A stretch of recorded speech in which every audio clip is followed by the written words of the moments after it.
Hi.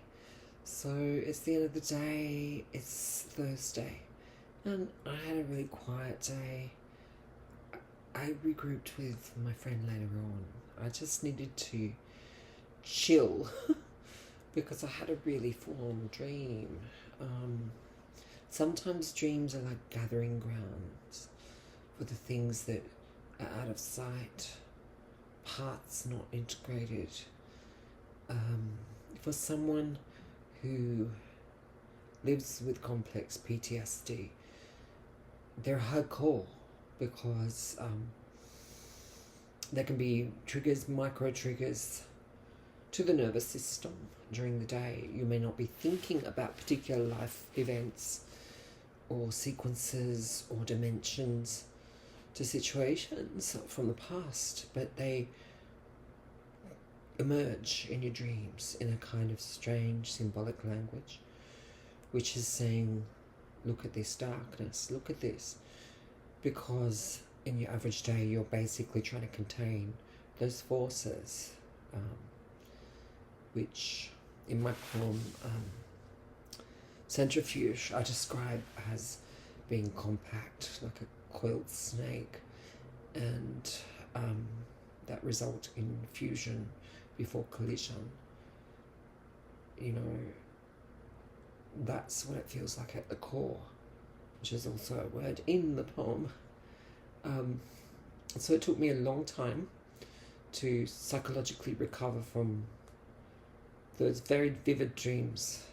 The previous night I'd also had a set of really explicit dreams as well, and I suppose back to back it was doing me no favours, or doing my nervous system no favours.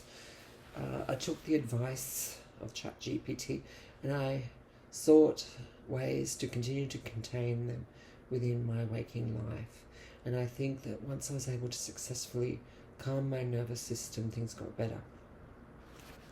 So these are things that I have to do because I live with complex PTSD as a result of childhood sexual abuse as well as family violence.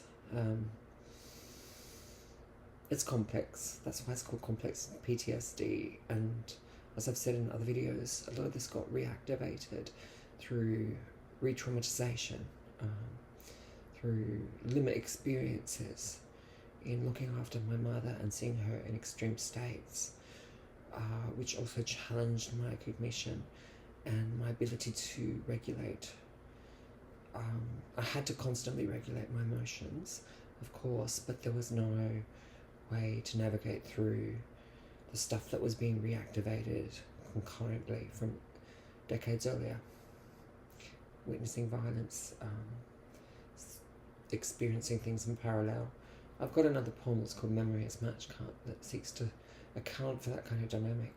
I do a lot of EMDR. I haven't for weeks now because I've been travelling, and because it was the Christmas New Year period. And I suppose I felt like I could take it in my stride and manage, but I just had one of those days again. So I'm glad that my nervous system has calmed after the self-care.